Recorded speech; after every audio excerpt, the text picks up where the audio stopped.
Okay, listeners, I have got a really, really cool guest this morning because Chris, I knew Chris through a friend of mine, which he probably doesn't know. So I'm a good mate of Jeremy Tacody's, Okay. and and Chris and Jez know each other through other different realms and all that kind of stuff. So that's all sort of coming through Chris, but Chris has got a really, really cool story, especially for people who perform at that very elite high level space. He's been at the top. He's lost it all. He's fallen apart. He's picked it all back up together again, trying to hold together a family at the same time. Lived on couches, all that kind of good stuff. He's a poet. He's a business owner. He's a dad. He's a father. He's a bit of a fucked up man, as like all of us are. All packaged into one. Chris, welcome. Thank you, brother. I appreciate you so very much, Greg. Yeah, dude, I'm excited to see where this conversation goes. Look, this is not scripted. I'm just going to have just a jam with you because that's sort of where I feel like this has to go. But tell us a bit about you, Jim, because obviously, I'm trying to, who I'm speaking to as those, in that executive space who are sort of chasing that kind of executive, chasing the career because they think that that's what it's going to give them as far as freedom goes or some kind of worth or some kind of purpose. But you've been through the tunnel and out the other side and back through the tunnel again and back out the other side a couple of times. Give us a bit of, background on the Chris story. Just super quickly, do you know of Alison Armstrong's work? No. Oh, okay. Oh, sorry. She uses the wording, the tunnel. So I'll come back around to that as well. Yeah. Okay. I think something that will resonate with anyone that's listening to this right now with where my experience of life thus is was I finished school, didn't know what I wanted to do, got a 9 to 5 job, and then soon after realized that I didn't want that at all and I couldn't live that life at all either. And then I was always athletic, but I was really overweight actually as a kid and as a child, and it really held me back from I used to play like high level sports, but I literally had like coaches be like, dude, pretty much if you weren't so fat, you'd actually be like at the top. And anyway, pretty much thanks to wanting to be with the opposite sex, I got in shape and then wanted to share that with other people. So therefore, I quit the 9 to 5 job and actually became a personal trainer at 18 because I wanted to help other people go through that transformation. I ran a successful personal training business in Sydney that was over multiple years, and I was really into just like I want to be successful at this, and I wanted to help people, and I also wanted to create financial freedom myself because both of my parents were 17 when I was born, and we grew up in a family where I knew that we didn't have money and things were really tight. I saw my dad have to have second jobs, like being a dish pig at night to be able to get things across. And so the story that I told myself through that process was money was going to equal a better life. So that's what I wanted. I then bought my first property at 21, had then kind of like 1, 2, skip a few at 25.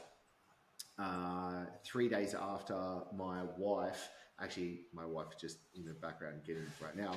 Hi, Loz, gorgeous. We found out Lauren was pregnant with our first child.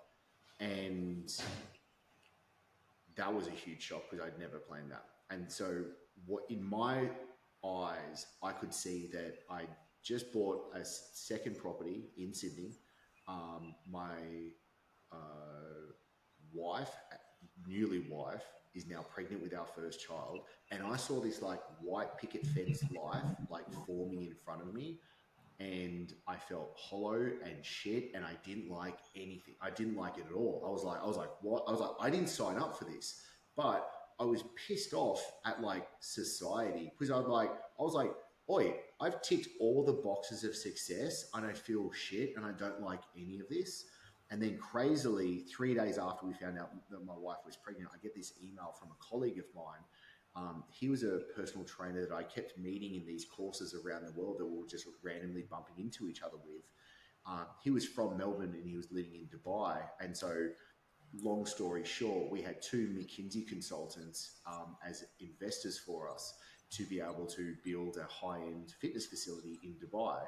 And so I sold my house, sold my car, gave all my clients away. My wife was 6 months pregnant, and I jump on a plane, fly to Dubai, knowing one person on the other side, slept on a couch for 3 months, getting a fitness business up and running.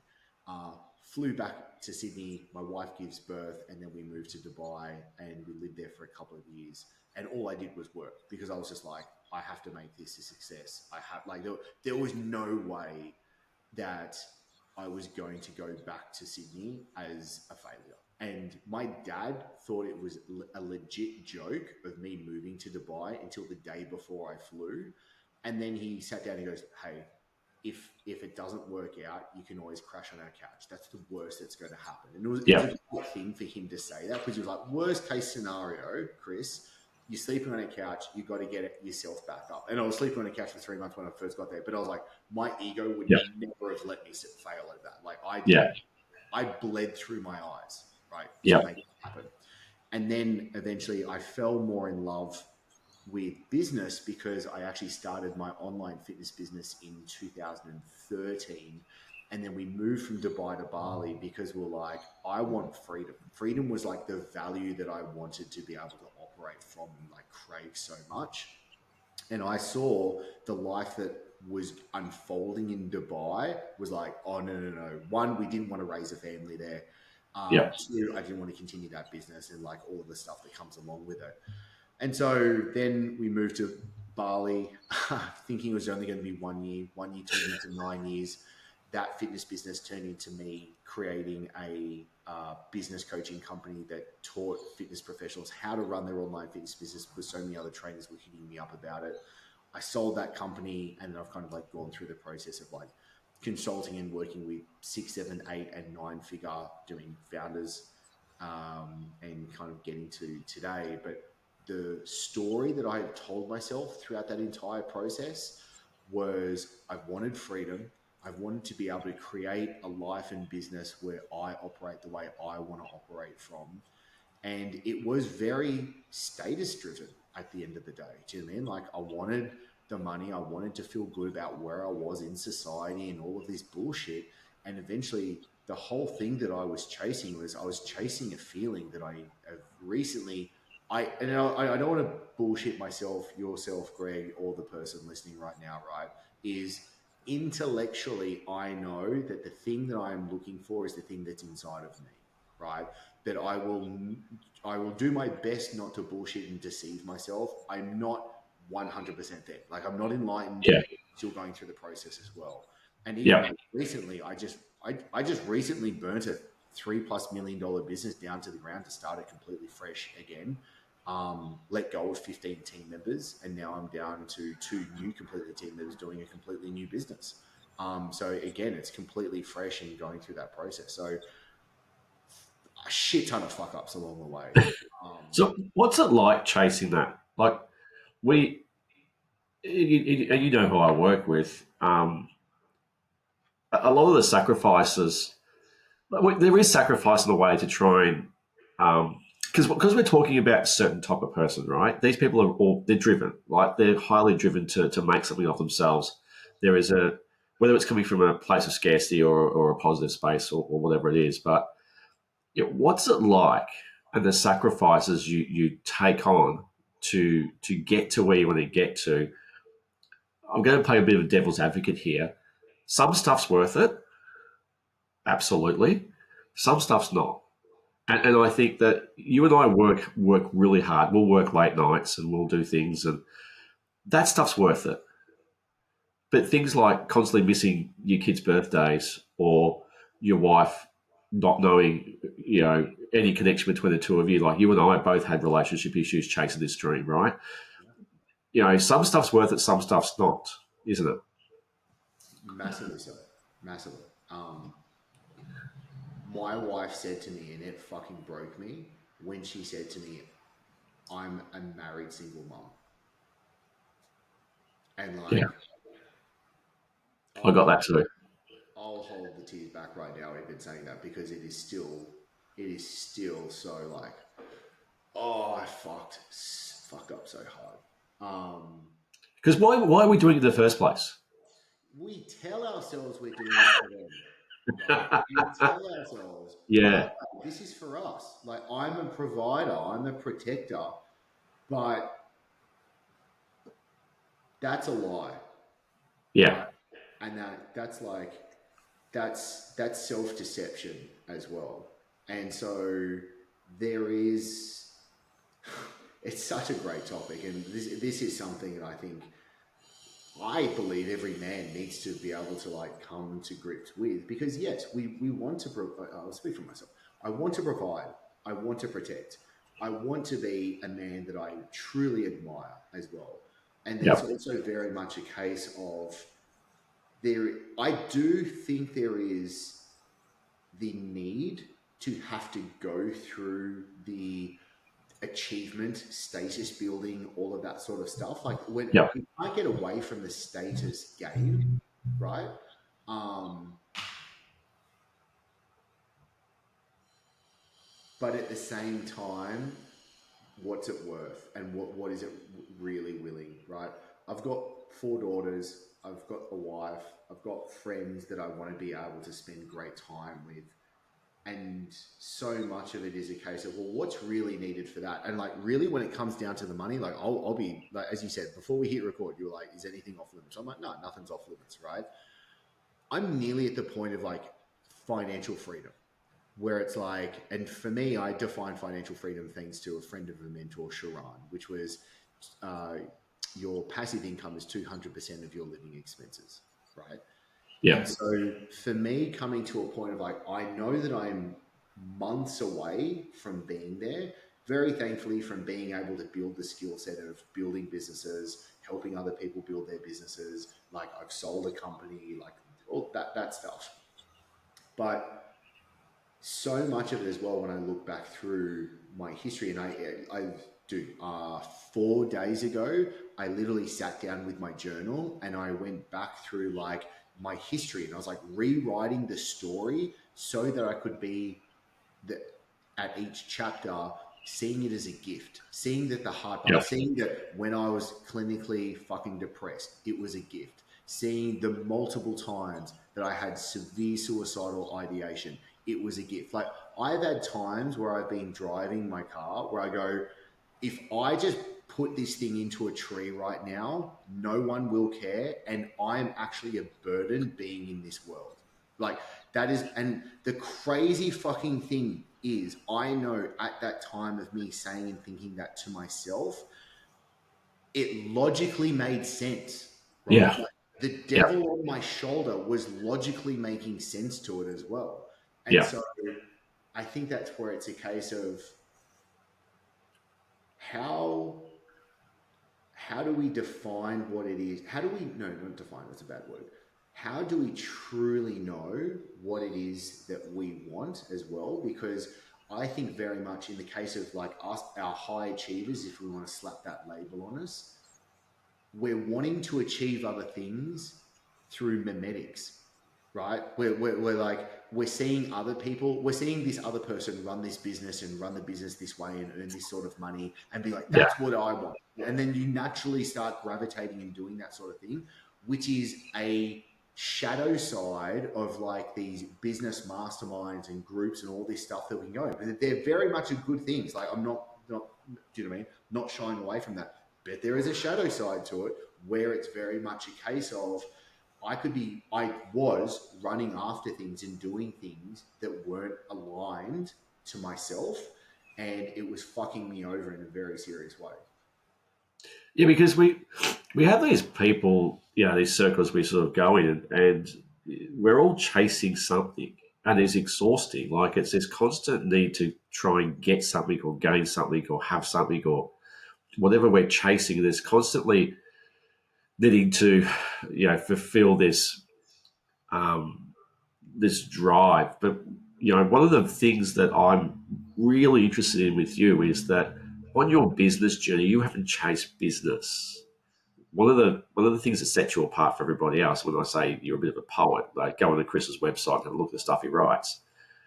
your what made you study human psychology or spiritual, aspects of stuff? Because I think that's probably the part that's really kept you from driving into that tree or off the bridge. Because you and I have had this conversation before.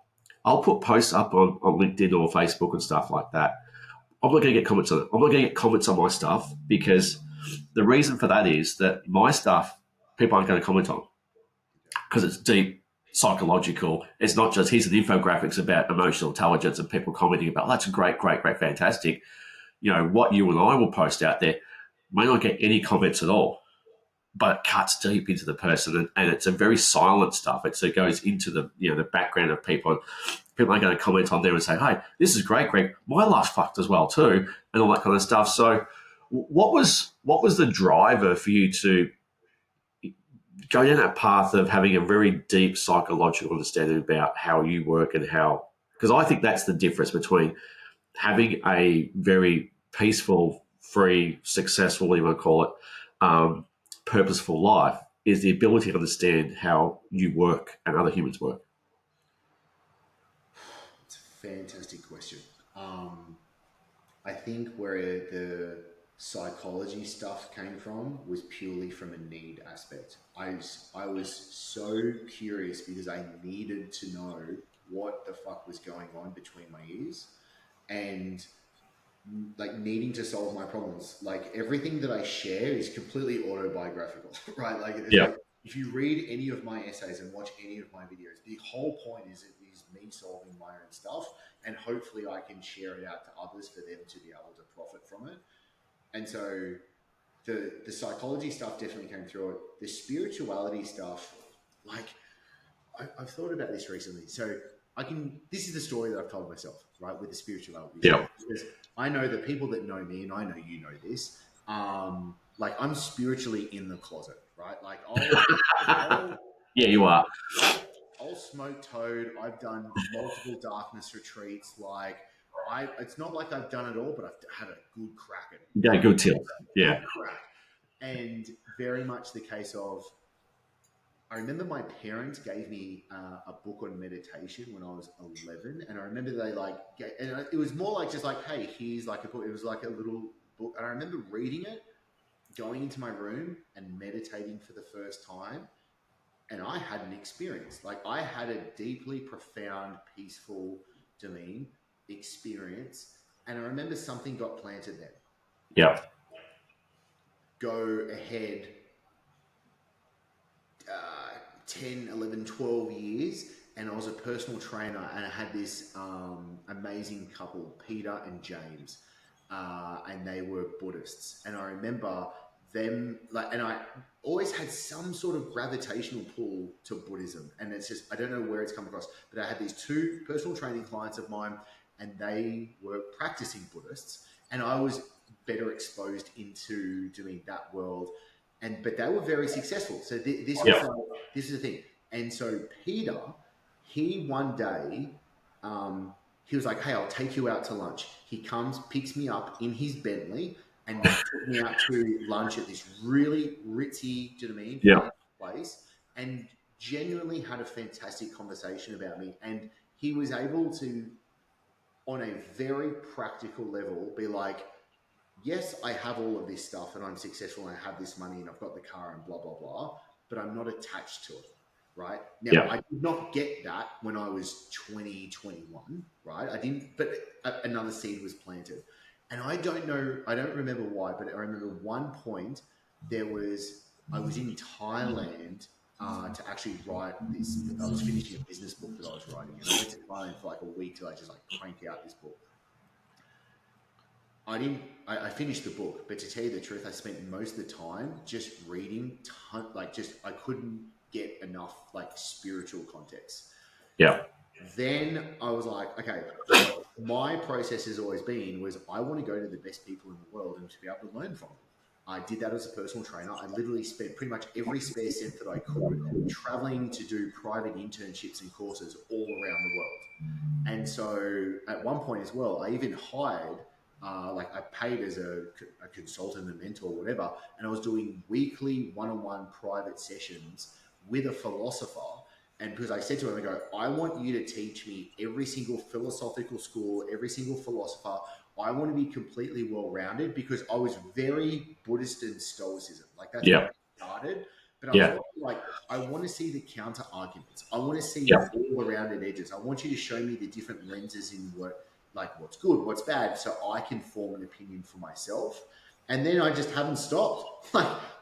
You know, like I've actually moved all my books into the lounge room. You go like, all right, look, even like, do you know what I mean, what I'm reading on my Kindle right now, do you know what I Yeah. mean? It's about shadow work right now, Yeah. right? So like, I, I think it's very important because it helps me be the best person I can be. Um, and it's a curiosity like what we spoke before we hit record, like with free will. I don't know, I didn't choose, I don't believe, to have this deep curiosity into these esoteric things and wanting these teachings, but I honestly, where I believe it's coming from is just trying to figure the shit out for myself and make sense of all of this. Yeah, because um, we we'll touch on the free will part in a second because that's a great topic because we were talking off camera about we don't have free will and people are going to go, yes I do. It's like, no you don't. No, you're programmed to do things from day one. You just don't realize that you are. But I want to understand, like, especially from a male perspective in the male space, because we're bombarded with the Dubai lifestyle. We're bombarded with, especially those masterminds, that our success is directly correlated to the bank balance we have, the cars we have, the status, the lifestyle. What does that do to a person chasing that, and then without having kind of any kind of awareness about why? What does it do to them?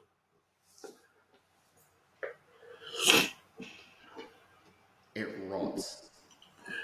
Yeah, And because you have to bury something, I wrote this the other day and it came up because it came from a conversation with another highly successful man that said to me, I'm sick of pretending, right? And what came from that conversation was for us to be able to achieve those things, not for everyone, but if it's out of alignment, for you to have to achieve those things that are out of alignment, you have to bury something. And what happens to something you bury alive? It rots. And that stench will then go through every single facet of you in your life. And yeah. it's poison at the end of the day. And because Because it's I, sort of like once you get to the point that you think that you're achieving, then it's this hollow place. Because we've you and I have talked about the hedonistic treadmill of the constant chase for dopamine. When you get there, you go, "Oh, this is everything I thought I wanted," and it's like, "Well, but I want more. I want more of this shit.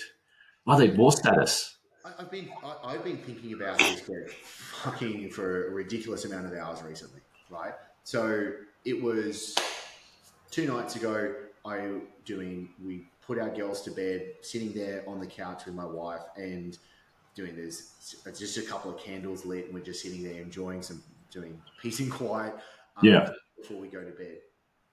And I'm just like, we've got it all. Like this is amazing. This is a multi-million-dollar home, and it's four amazingly healthy, incredible children. It's a marriage that's feeling really good and loving and going through the process. It's not perfect by any chance. Don't get me fucking wrong, but do you know what I mean? Like we've been no married one is. for Yeah, 13 years. And we still see a future together with each other and enjoying this process. We are healthy. I'm still breathing. We've got great friends in our lives. And I'm like, if I can't be just ecstatically happy with life right now, I'm a fucking idiot. yeah, I'm an idiot. Do you know what I mean? And I'm like, if I'm having to think that I need to acquire and chase and have other things, dude, I know that I've got it wrong. I know that I've yeah, got it wrong. Now, I'm not taking away the fact though, because I think this is where I still need to better learn and evolve. I'm still not taking the fact that we still need to grow and be able to do things. But my current belief right now is it comes from a very different place. yeah, It comes from I'm just creating and doing because that's what I do. as a person in this life, but it's not, and it's also doing it from a place of I want to help other people as well. Like I've I've filled my cup, and now I can overflow my cup to be able to help other people. But there's not that attachment of needing to have these other things to feel good about myself. And I guess it's like the one word that I continue to come back to right now is equanimity. I want to Yeah. feel, I want Great to word. feel equanimous Yeah. because it just is. And even the case, like I look back over the last business and kind of like how I've had to just completely just burn that motherfucker down and start completely fresh. And now I was like, you know what? It was a gift that I had to go through that, because I had to go through that painful experience and Yeah. then come back around to knowing how I best need to operate. And it's also like the case of like business success. It's a game of snakes and ladders. Do you know what I mean? Yes. Like sometimes you're going to roll and hit a fucking snake, and that you're just going to have to go Go down. on. Yeah. That's okay. And like, that's the thing. Like when everything is a mess, it's still okay. Which Well, is, let's.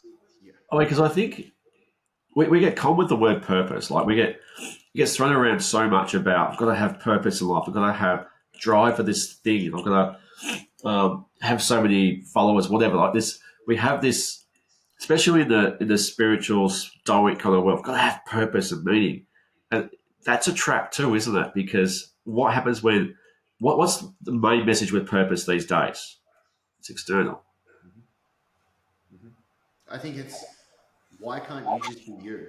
And but okay, this is what I come back to when I think maybe one of the errors that we can commonly make when it comes to this is like when you name me, you negate me, in the sense of if I'm telling myself my purpose is this, therefore I'm stuck on this track going in this direction. So I'm only seeing this.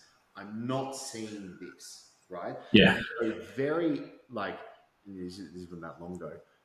I was like, what if I okay, so I had lunch with, how long ago was I in Austin? This is maybe like 8 weeks ago. Flew to Austin, had a hunting trip, and then I really wanted to see one of my good friends there. And so I had lunch with him. Quite literally, like I had my suitcase literally with me at the table in the restaurant, because I had to get in the Uber to go straight to the airport Yeah. back home. Yeah. And he had just turned his business off about 12 months ago. And because he got to the point, he was like, I don't need the money and it's not feeling good. And why? And he exactly what we're talking about. He was having all these same feelings, right? So Yeah. he turned his business off. I swear to God to you, Greg, I have never been in the presence of someone happier. Never. Right? No. Like it was like I feel like I had a very similar experience when someone goes to like India and sits at the feet of a guru. Do you know what I mean? Yeah. And they're like, oh my God. I feel like I had that experience with my friend sitting at a restaurant in Austin, right? Yeah. Because do you know what raw dogging is? No. Okay, so raw dogging is this funny thing where it's like if you're just sitting on a plane, you're not allowed to do anything. You just have to sit Oh, there okay. and just like Right. stare at the Yeah. back of the chair. So it's kind of like the anti-dopamine, right? Now, Yeah. I didn't choose to do it, but I raw dogged a 16-hour flight because I was like questioning everything in my life since the like from the experience I just had with Alex. Yeah. And I was just like, he made me question everything. And one thing he said to me, he said many things, but one thing he was like, never make your business the most important thing in your life, because your life will be miserable if you do, right? And Whoa. this is coming from someone that is one of the world's fucking best in helping people with businesses. Yeah. And it was like, oh my God. And so I sat there for 16 hours, and I've spent many times over it. I was sending him a Voxer message yesterday. And I was like, wow, we can get this wrong so easily. And in the case of it, I'm coming back to the purpose, is I had told myself I was this person. I do this. Chris does this. Like, I mean, slapping all these labels on me. And so I had the thought, if I took the label off my shirt, right, that said like entrepreneur and like, Yeah. and I was even like, all right, if I take the entrepreneur label off and I change it for investor, how do I see life differently? Yeah. Right. And that was profound.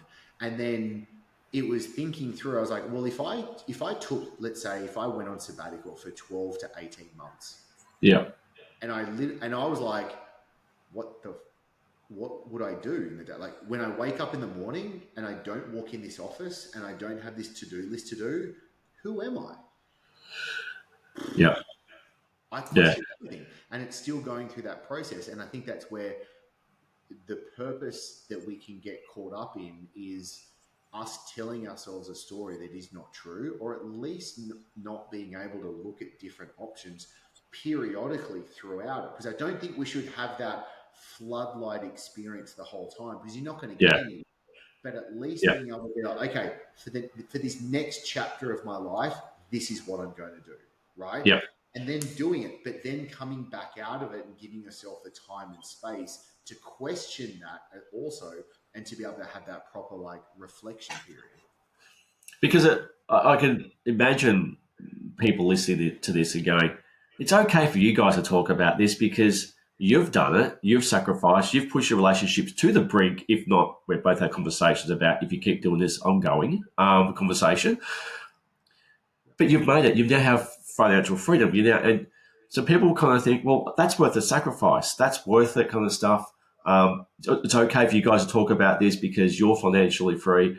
We're not. We're trying to get there, and so it's like this bit of hypocrisy from people going, well, you can talk about that because you actually have what you're trying to achieve.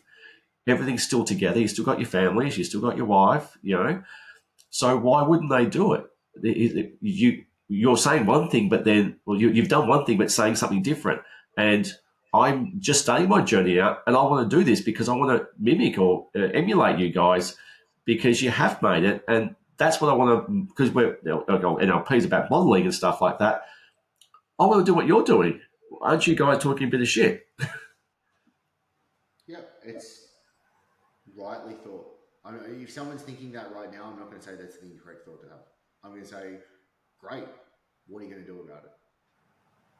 Yeah, Do you know what I mean? And I think that's a case of I've had more nights than I could count where I don't sleep, or I'm waking up at that, do you mean 2 a.m. mark and not getting back to sleep and just fucking hating everything. yeah, Um, and I think that's where it's a case of what I think may be most beneficial is actually these conversations being shared, because I don't think it's about a solution.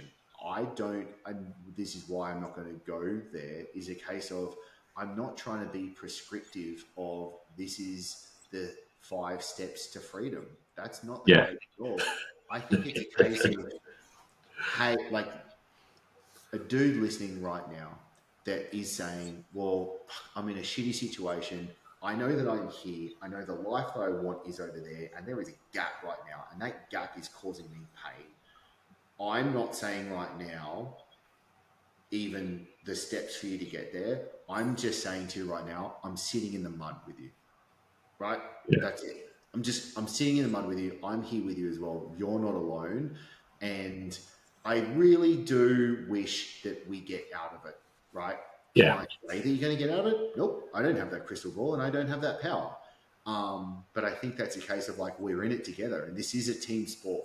Like, yeah, so much of the time, like, dude, this is a team sport. Like, I want to be able to have, I know for me, it's that feeling of, no, I tell you the fucking biggest thing. With especially the last business chapter that I went through, the hardest thing, and I know because I had a conversation about this yesterday, I know I haven't even truly gone through it properly to like heal or like, do I mean even have like a post mortem, right? But yeah, the hardest part of it was feeling so let down by other people, right? Where other people said, I'll do this, I'm with you on this, and then they shit the fucking bed. yeah, They drop the ball and then they go completely MIA. And it's just like, oh, like just feeling so abandoned, right? yeah, Like, you know this better than I do, Greg. Like being abandoned, do you know what I mean? Especially like coming from like an inner child thing, like that yeah, is one of the worst feelings that we could probably have. And I yeah, think that feeling abandoned and alone is not something I ever want another human being to have. Like, It's a bad place. Yeah. that's a bad place because it's physically impossible to pick yourself up from your bootstraps. Yeah. Right? When people say like, you pick yourself up back up, I'm like, it's actually physically impossible to do that. Number one, so that metaphor is terrible. But it's just a case of as well of it's a shit place to be in, and I don't. Problems are problems as well. You know Yeah. what I mean? And so I know that I can listen to a billionaire talk about a problem that he's having and then be like, oh, this is terrible. And be like, dude, you've got more zeros than like ever. Like, I don't want to take away that fact. There's a stupid argument to have, and that's only coming from scarcity. And I Yeah. think that's where it's a case of like, one, I've got to help myself, but two, how can I help other people go through it as well? And like, Yeah. I don't have the answers for it, but it's sure as shit. I'm more than willing, and I think one of the best things that I can do is be open to share about my journey and experiences and what I've learned, at least so others don't make the same mistakes as I do. Well, let's take a tangent then, because we were talking before this about what we're reading at the moment, and you and I are avid, as you can see, avid readers. um, One of the biggest lessons I learned, and this is something that probably one of the top five things that I've learned in my life, apart from listen to your wife. Um, Emotional intelligence there is that we think we're making choices every day. We think we have free will, and once I understood how persuasion, influence, how the human brain works, how our hormones work, our dopamine levels work, the need to avoid our traumas, the way that the brain is purely wired for survival. I then found through that I didn't have any free will in life. Every choice I was making was coerced by outside influences. Yep, yep. I'm more and more getting on this side of the argument that we don't have free will. Um, So we were talking before about coffee mental, right? So we go and get up in the morning and we go for coffee straight away because that's been programmed in us from day one that gives us energy and all that kind of stuff. But then if the coffee you choose is based on the psychological triggers about you, so I might be about luxury and status, so I'll choose a aromatic, smooth, the coffee that wears got the Bentleys and the Italy and Amalfi Coast kind of stuff, and it comes from a certain place because it enacts an emotion, a feeling, a dopamine hit. Or I will choose a coffee bean that's more sustainable because one of my values might be that I'm all about sustainable living, the farmers and all that kind of stuff. So I will then go and buy that, not because it's a choice, is because those marketers know exactly my emotional triggers and what's important to me and my values, that we think we're making a choice about buying coffee in the morning, but we're not, are we? no, it's I, and this is interesting. So do you know who Derek Sivers is? Yeah, Yeah. Okay. yeah. So like, I got to hang out with Derek for a few days at the end of last year, and doing having a friendship with him now. I actually just emailed him the other day with some updates and stuff. And so what it talked so much about him was like, okay, what's actually useful? And originally for me, this came from like a Buddhist concept, which was like, is it true and is it useful? Right? It's the only things that we should speak about. I should only speak if it is true and useful. If it's not, keep your mouth shut because you're just wasting everything going on. And so even in the case of like free will, I'm like, okay, what is actually useful in this context for me right now? Yeah, And the way I see it right now is on one side, I'm like, okay, if I have free will, I'm in control of me being able to do what I need to be able to do. right? Yeah. And so I get I get a feeling of control to be able to help me have a feeling of safety because there's less chaos. So if I have more safety, there's less Yeah. chaos in that. Okay, so I'm feeling better about myself, right? Yeah. But on the other hand, as well, there is the sense of like in God's will, right? So is it a case of like, inshallah, it's a case of like, well, God's pre-written this and it's going to be what it's going to be. So therefore, it's a case of, well, now I'm feeling like there's more chaos because I don't know, I can choke on a ham sandwich this afternoon, and this is the last conversation I've ever had, right? Yeah. But it's in God's will. It was pre-written. It is the way that it happens. I don't have any like control over that sort of stuff. And so for me, it's being able to be like, well, how do I best show up as me at the end of the day? Where it's I'm wanting, and again, it's a paradox, and I think so much of life is being able to hold the tension of a paradox, where it's a case of like, yes, okay, I don't have free will, so therefore I should be able to let life unfold the way it is going to unfold, and if things happen the way that I don't want it to unfold, I'm not going to turn into an absolute train wreck.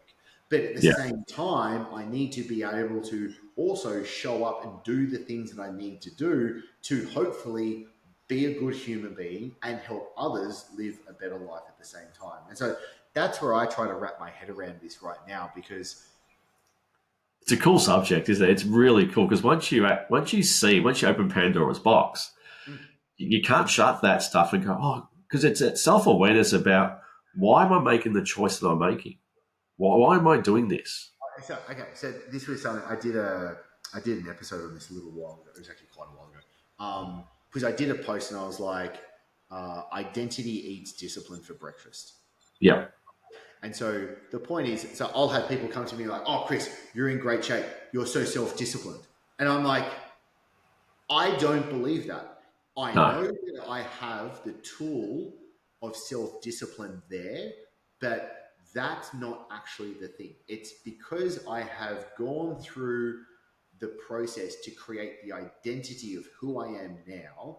I know that I will train a few hours from today, right?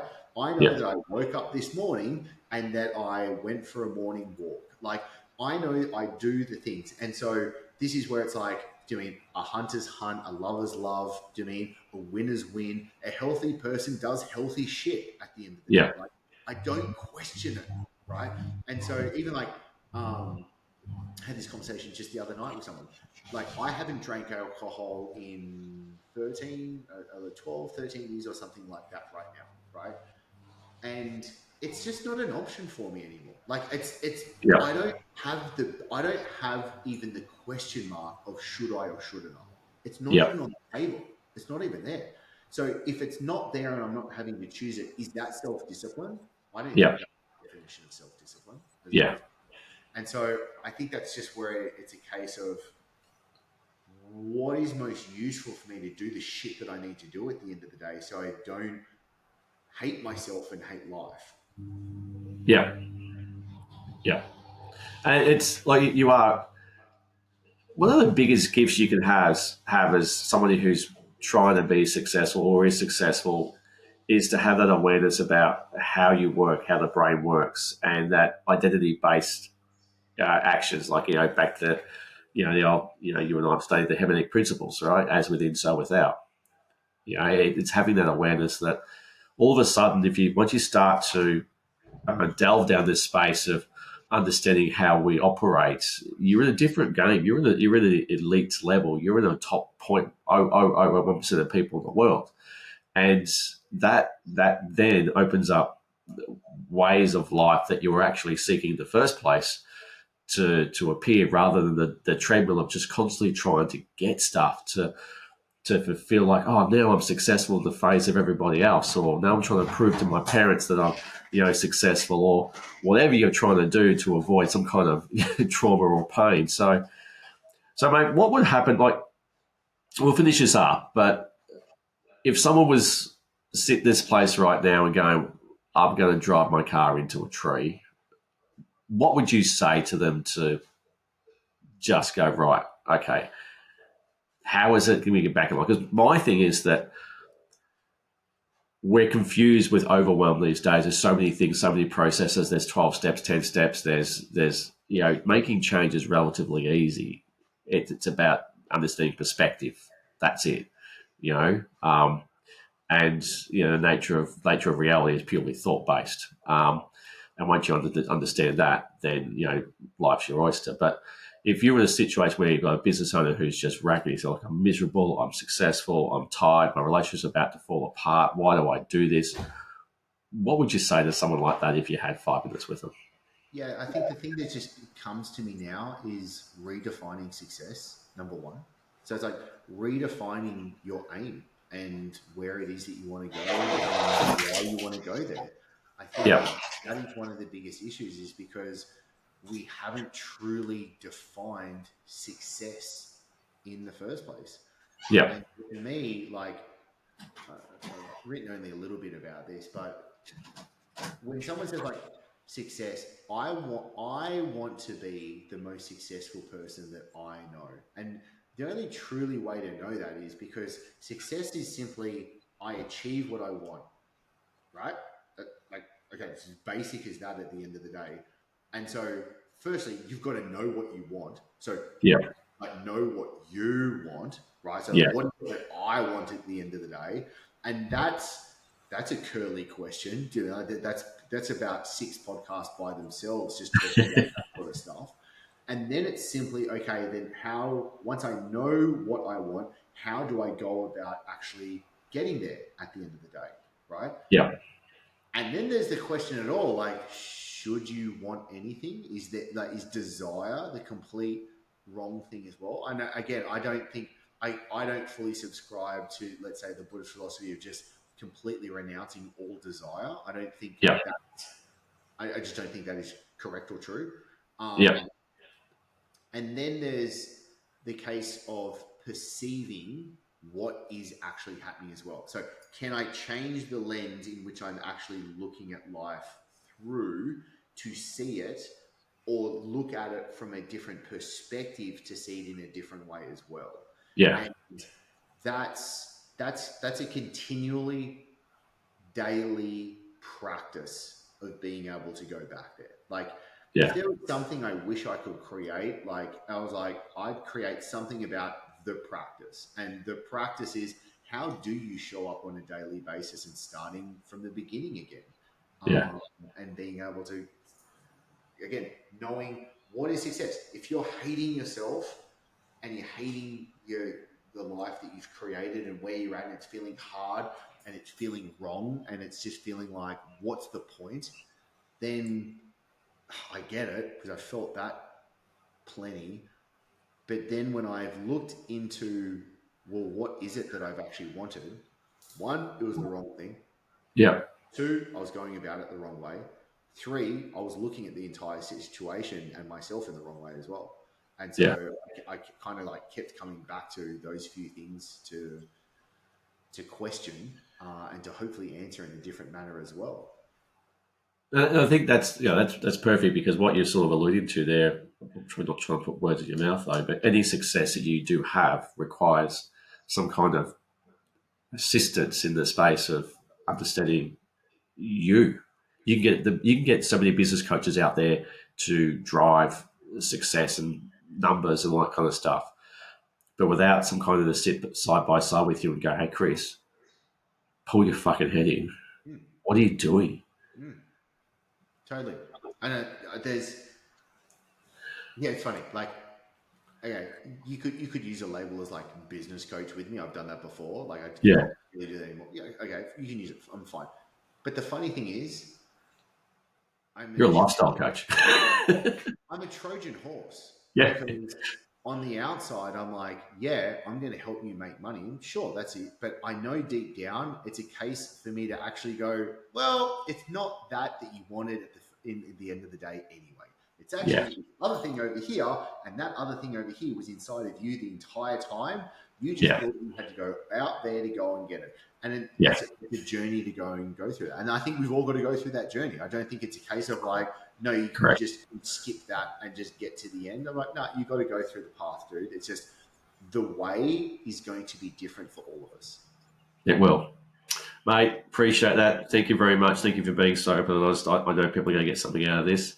Um, I will chuck your details down below, but really appreciate you, for what you've been through and look, it's not. Yeah, I think you just touched on the tip of the iceberg. Some of the stuff you've been through. Like if you do read, I would suggest go and read Chris's website. You'll get a very big insight there as to the deeper aspect of himself because he's being rather humble here, but he has been through the ringer with a lot of stuff. And to come out the other end and talk about this is what we need more of, especially in the space, and more men that are spiritually aligned. Because what you see here is that in the end of it, you can have all the success you want, but if there's no inner drive and some kind of connection with something greater, then it's completely a disaster. So, mate, I just want to say I see you and I appreciate you and I thank you for your journey, mate. Thank you, Greg. I appreciate it, brother. You're a remarkable man. All right, guys, we'll see you in the next episode. Catch you later.